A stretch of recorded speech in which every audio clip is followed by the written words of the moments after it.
waxaana wanaagsan daawadayaal ku soo dhawaada wararkii ugu dambeeyay dagaallo xooggan ayaa weli ka soconaya galbeedka gobolka City kuwaasi oo dhaxmaraya ciidamada liyu booliska ee dawladda deegaanka Soomaalida iyo kuwa deegaanka Canfarta. dagaaladan dhowrkii maalmood ee la soo dhaafay waxay ka socdeen deegaanadii hore ay u qabsadeen ciidamada deegaanka Canfarta kuwaasi oo xasuuq iyo waliba tacaddi fara badan u geystay dadka ku dhaqan deegaanka galbeedka gobolka City. deegaano fara badan ay dagaaladu haatan ka socdaan. dhinaca Garbaciisa dagaallo xooggan ayaa ka socda iyadoo waliba ciidamada liyu booliska halkaasi ka gaadheen guulo taariikhi ah oo gebi ahaanba ku furteen hub aad u fara badan iyo waliba saraakiil ay markaasi gacanta kaga dhigeen ciidamada deegaanka Canfarta. halkan waxaan inagula wadaagi doonaa xogii ugu dambeeyay iyo waliba sidoo kale khasaare xooggan oo soo gaadhay ciidamada Canfarta.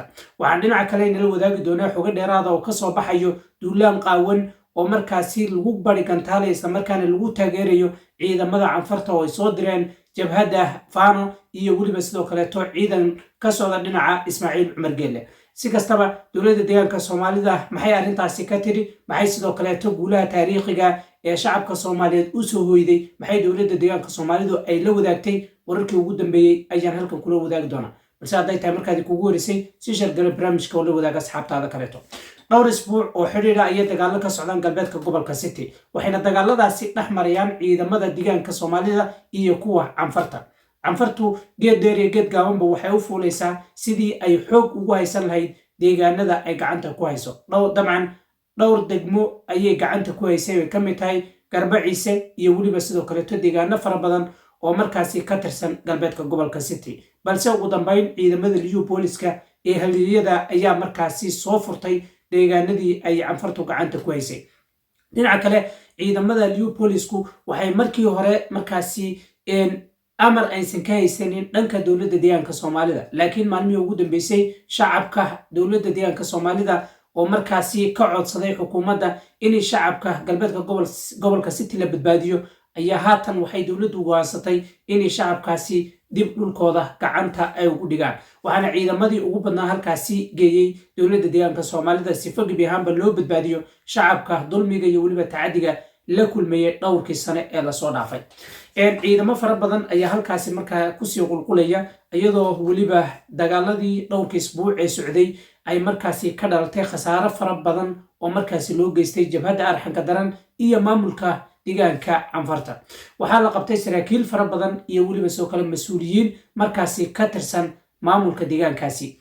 waxaa dhinaca kaleeto dagaalka qaybka sida ay xuguun lagu soo gaarayaan ciidamo military ka tirsan oo tuutaha loo bedelay. ururka Fano ayaa qaybka dagaalka lagula jiro ama markaasi ciidamada liyu booliska markaasi lagula dagaalamayo. ciidamada liyu boolisku dhinacna caawimaad kama helayaan balse iyagu waa isku filan yihiin marka la fiiriyo dhinac kasta hadday noqoto tactical dagaalka hubka iyo waliba waxyaabo fara badan. shacabka ayaa markaasi la garab taagan ciidamada liyu booliska taageeraha dhanka dhaqaalaha hadday noqoto in ciidanka biyo lagu dawado, hadday noqoto in gurmad loo fidiyo, waxyaabo fara badan ayay shacabka dawladda deegaanka Soomaalida ciidamada la garab taagan yihiin. waana arrin markaasi shacabka hore looga bartay inaysan marnaba ciidamadooda dayicin oo cadawga aysan uga daba fadhiisanin.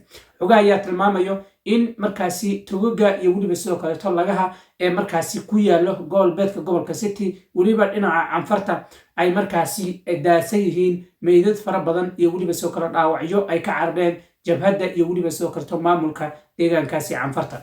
dhinaca kale ciidan fara badan ayuu soo diray Ismaaciil Cumar Geelle sida xoguhu ay lagu soo gaarayaan. ciidankan waxay la dagaalamayaan ciidamada liyu booliska ee dawladda deegaanka waxaana dhowrkii sane ee la soo dhaafay Ismaaciil Cumar Geelle oo dadka deegaan galbeedka gobolka City isku hayb yihiin laga codsanayay inuu Canfarta kala hadlo. laakiin ugu dambeyn maanta ciidamo la dagaalamay shacabkii asaga la qabiilka ahaa ayaa markaasi ku soo hogaamiyay. waana arrin musiibadeeda iyo waliba dhibaatadeeda.